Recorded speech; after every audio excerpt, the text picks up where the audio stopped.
Love ye one another. A new commandment I give unto you, that ye love one another, as I have loved you, that ye also love one another. Interesting concept here. John 13:34. John chapter 13, verse 34. It's found in many other of the Gospels and so forth, but one of the first ones when you do a search, you have love you one another. And so brings us to the topic for today, for this message, for this testimonial, for this reflection on some very troubling things on my spirit. Now, what ended up happening is we just went through a holiday, Christmas.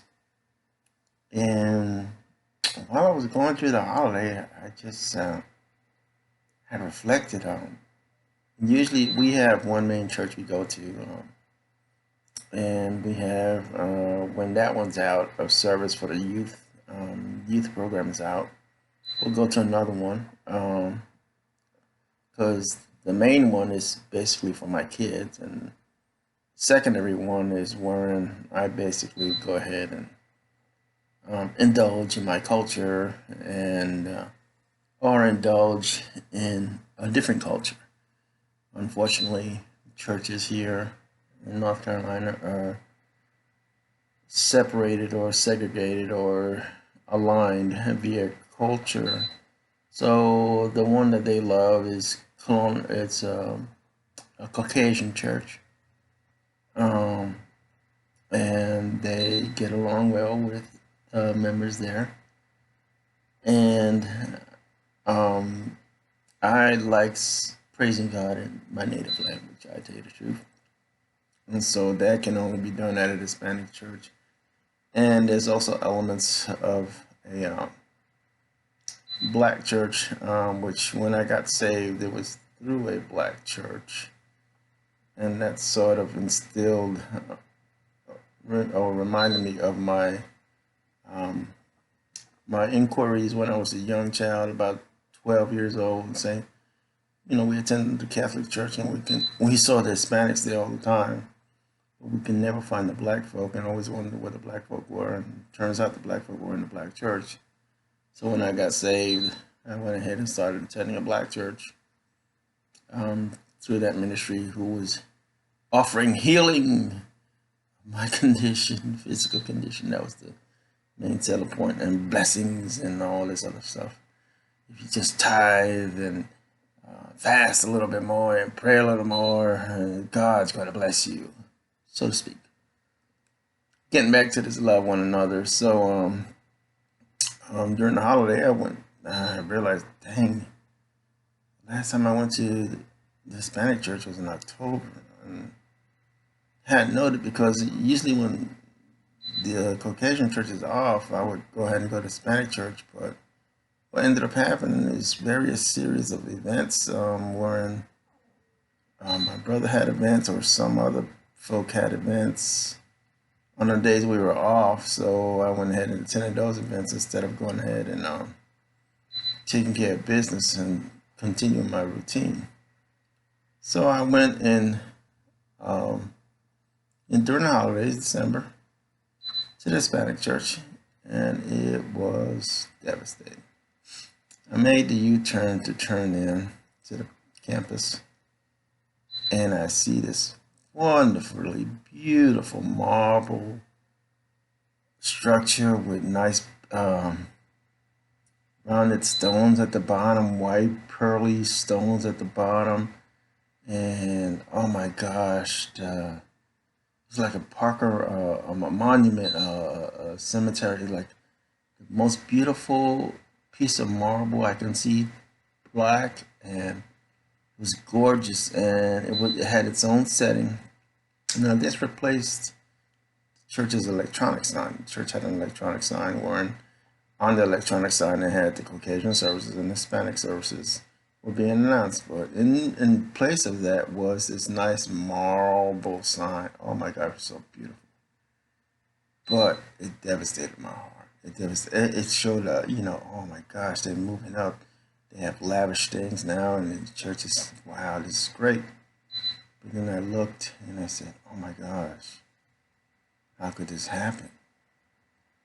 See, the Hispanic ministry has been part of a Caucasian church.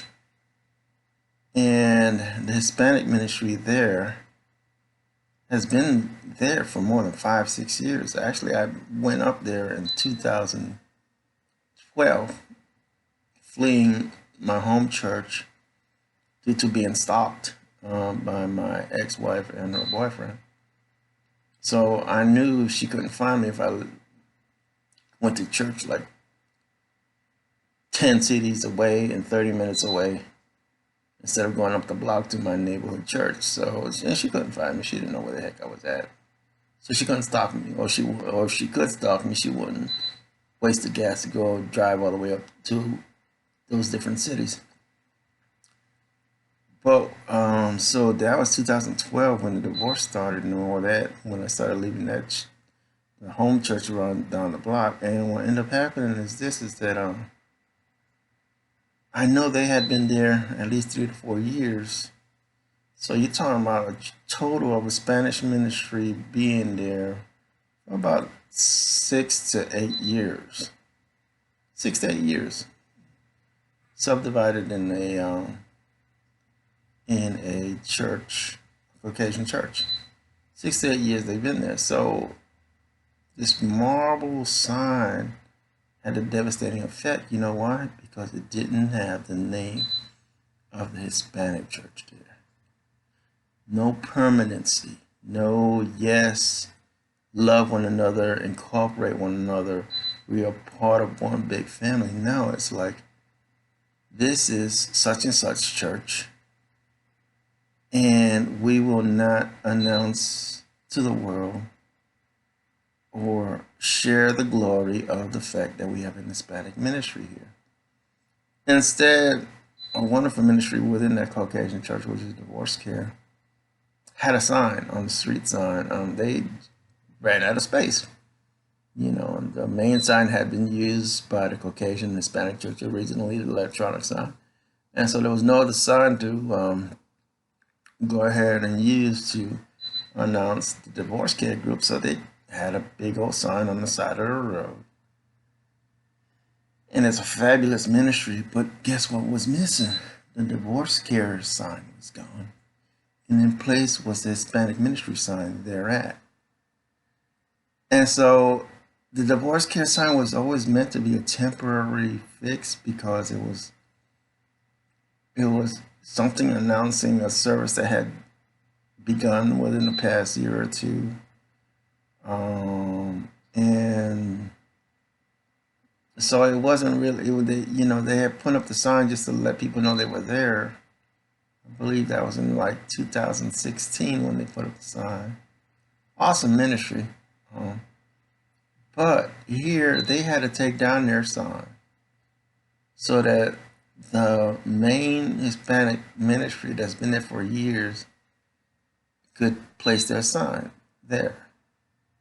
And that's just, it was heartbreaking. I mean, beautiful marble, expecting this under the main name of the Caucasian church, the Hispanic church name being on that wasn't there.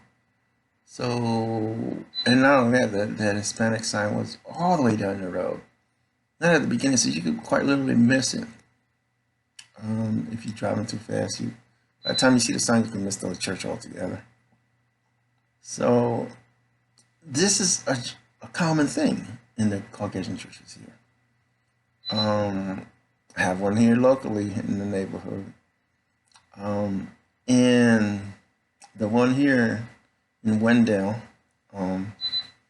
it's interesting because, again, the Hispanic ministry is integrated into many aspects of the church. And they've been there for 5 to 6 years. There may be that more, I don't know, because I don't really attend that ministry, but I've talked to the pastor. He's a cool dude. They got a mission and they have growth and so forth and making a difference in the area. But what ended up happening is that they have the most pathetic little purple and white sign. You can barely read it, number one, because the contrasting colors make it hard. So if I was visually impaired and I'm driving, I don't have time to squint at the sign to see what is that sign about. Whereas the other church, the Caucasian church that I spoke of earlier, had a big old sign. I'm like humongous that was there for divorce kit. But so this Hispanic church in the neighborhood over here, again, it's been there for years, but they got a little street sign. So no one ever really offered. It looks like, I don't know the internal politics of either churches, the local or the one that I was attending, many cities away. I don't know the internal politics or whatever, but all I know is this local one never had a sign above or below or near, permanent sign, a fixed sign, a sign you can see. They never had one that you can see over part of that other church locally. That gets me to one other church, the church that I had to flee from due to the stalking. That church that I had to flee from, what ended up happening, that church has ministry also in there too. Now, I never really was a part of that. I always went to the Caucasian division, the Caucasian part. And they had a massive construction project there. And they opened, brand new buildings, and renovated and had this wonderful stuff going on at the church. And they were having a dedication service. People were there. Hey, look, we're going to dedicate this new, and they had a picture of the old pastor that had retired and whatever. And I asked the Hispanic guys, the ministry, said, why weren't you given an opportunity to say anything during the dedication? You're an integral part of this church, and why not? Couldn't answer me. And then what ended up happening is that, songs and praises and celebration, they were singing, the Caucasians were singing songs. The Hispanics were present, but they weren't singing. So there was no joyful noise going on in the Hispanic church during the celebration of this dedication of this new building. So what's ended up happening is that I said, well, why weren't y'all singing, praising God? Why didn't y'all have a spot to go ahead and express yourselves? The joyousness of y'all going to be using this new facility too, and y'all been a part of this ministry for a long. Questions couldn't be answered. But the question that lingered in my mind is, again, you have this whole love ye one another scenario, being that even though these ministries are typically a part of an umbrella group, they're usually part of bigger ministries until they pull off on their own. But been there for years, oftentimes they'll pull off to the end, but sometimes they won't. And they'll stay there. And for me, if you stayed in a place for more than 1 to 3 years, you're permanent. And the thing is that the expression and the love you one another scenario is, hey, look, you're here to stay then. Let's solidify this. I would think by that time, and I would think solidifying also would mean, hey, look, Hispanics attend the Caucasian services and functions, and the Caucasians attend the Hispanic functions, I would think. And that would be part of the melding, the fusion, the melting pot scenario, where you're fusing and forging together different cultures and having this expression of love, but doesn't happen. Doesn't happen. This United States society is based on segregation, even in the church. I had a talk with a brother. I got kicked out of one church, the one that I was talking about that I was, what do you call it, was stalked at. I ended up getting kicked out of it because I asked for a doorknob, an electronic door to be installed. And so I was asked politely, don't ever come back here. Stay at that other Caucasian, stay at those other churches because you don't need to be here because don't want you here. And was told at one point, I hate you, and screamed at and yelled at and was threatened with discipline, quote unquote. But the whole love you one another concept is this, is that for the New Year's, I had stopped. This is the second New Year's in a row too, by the way, that this happened. I had stopped going to all black churches because my ex-wife cheated on me with a praise and worship leader and a drummer from an all black church that we were attending. And so that added a bitter taste, a trauma that God had to heal. And this was the second year ever that I attended a New Year's Eve celebration service in an all-black church. Second year, the first year was rough, but this is the second year I went. But what ended up happening is that even there, this church is awesome, dude. In terms of catering to the disabled, man, every door gets held open for you. Even though they don't have an open door, you get catered, you get treated in such a manner that you know that they care for the elderly and disabled people.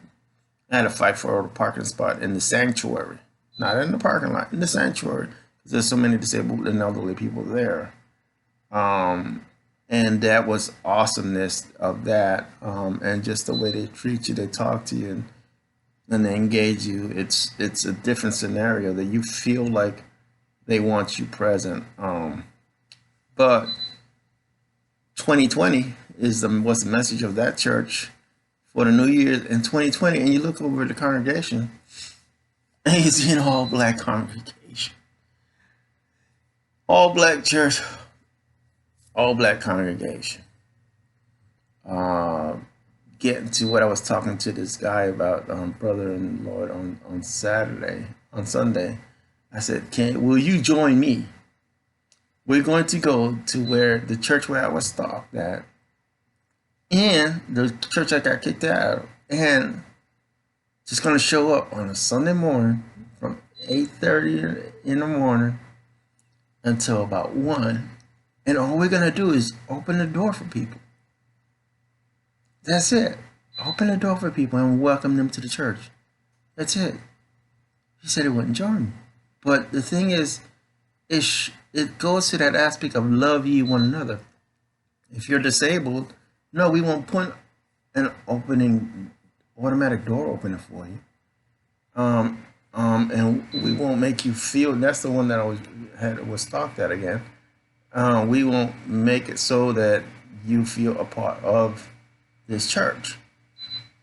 But the 2020 thing is that the black pastor was talking about 2020 vision. I said, in my mind, something's wrong with your vision, because there's a black congregation here. And it's funny because it reminded me of one thing. I had a conversation with a brother or a sister one time. No, a sister in the Caucasian church. She was part of the Caucasian church the kids love. She was part of the Hispanic ministry there. She said to me, she said, she knows of one pastor. She said, I know of one pastor, and what he does is this. He has services at his church every other Sunday. And those other Sundays that he doesn't have services, he mandates that the members of the church go to another church so that they could be a part of and fellowship with other churches. Now, that's an extreme. That's an extreme, but very much an extreme. I would actually be in support of something that traditionally went on up in New York in the black church I got saved and raised in, whatever. That is afternoon services. They had a morning service, a noonday service, and an afternoon service. The afternoon services is where you went out and fellowship with other churches. And on a Friday night service, you would go out and fellowship with other churches too. Friday night is hangout night, for most people. So if you're spending your Friday night at a church, that's awesome, because you're not doing something you're not supposed to be doing anyway. But those were the times when they had fellowships with other churches. So you go Friday afternoon, you go on special occasions, you set up Saturdays and different for road trips, and you would go be a part of other churches on those road trips and so forth. But so there was that fellowship, that was that love, there was that compadreness, and you don't have that here. For the most part, you do not have, and you might have an exception every once in a while, maybe an annual joint service. That's about it. And there was a couple of times when I was part of Hispanic ministry functions, and I asked the leaders that, where are the people from the Caucasian church at? They were gone. And then I would go to the main umbrella church in the church that cities away. I would go to their Caucasian services and events, and I look and I couldn't find Hispanics. So that love ye one another. Love ye one another has to call for and require a changing of hearts and the way when I talked to this brother on Sunday, it was like, we're going to have in heaven different entrances. I tell you the truth. The Stockton Church is going to have its own entrance with someone to open the door. And you're going to have Ukrainians and Russians and Yugoslavians and British people and Africans and Hispanics, Costa Ricans and Nicaraguans, Chinese and Japanese. Everybody's going to have a separate entrance when you get to heaven. I tell you the truth, because we can't even get it together down here. God forbid your entrance is even going to be more special if you're disabled. Because once you become disabled, if you were a part of the church and become elderly and you can't go anymore, you get ostracized and kicked out. So you're going to have even a more special entrance at heaven, because you were basically ostracized from the church while you're still alive. So love ye one another means I'm looking for the day wherein we can all get together and worship together and fellowship together. And this is 2020 now. I got saved in 1985. And what was interesting, at about 1998, 99, I had taken custody of my dad, and he loves church. Even though he was a mixed up mind person. He loved church, but he loved his women, and he loved church, but he loved his alcohol. But he could sing every song in the hymnal, knew it from heart, and would be singing it all night long, 3, 4, 5, and 6 o'clock in the morning long, and with a loud voice long too, loud. But what's interesting is that it was with him when I really got to go to some of these Hispanic churches. I had been part of them. There was a point of contention between the church I had gotten saved at, my pop's church, my spiritual pop's church, the late Bishop Lavender Penn.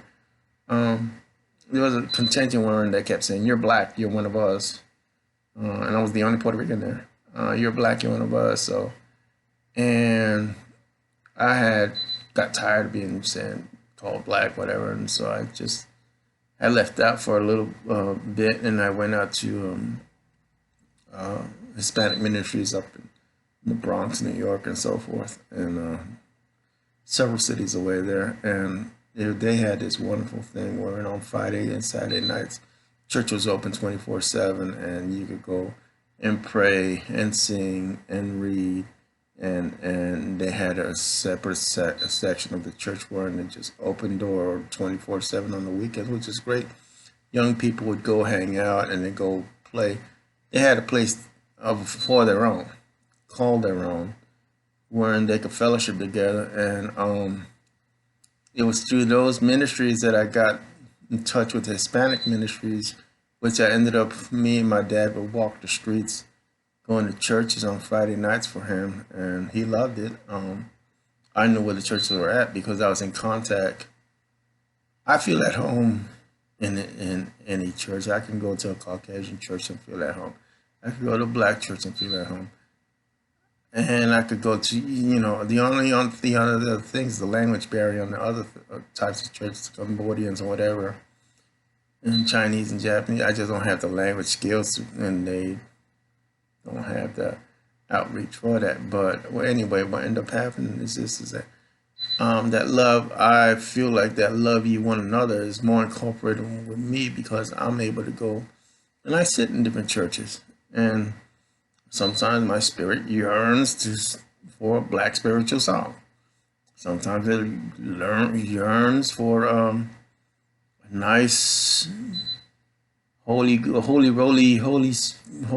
filled Spanish song. So it doesn't bother me to be a part of the one down the block over here whom did my ramp. It doesn't bother me to be going there. I don't have a problem, even though I know the politics behind all this stuff. I guess the whole lack of love you one another is because, well,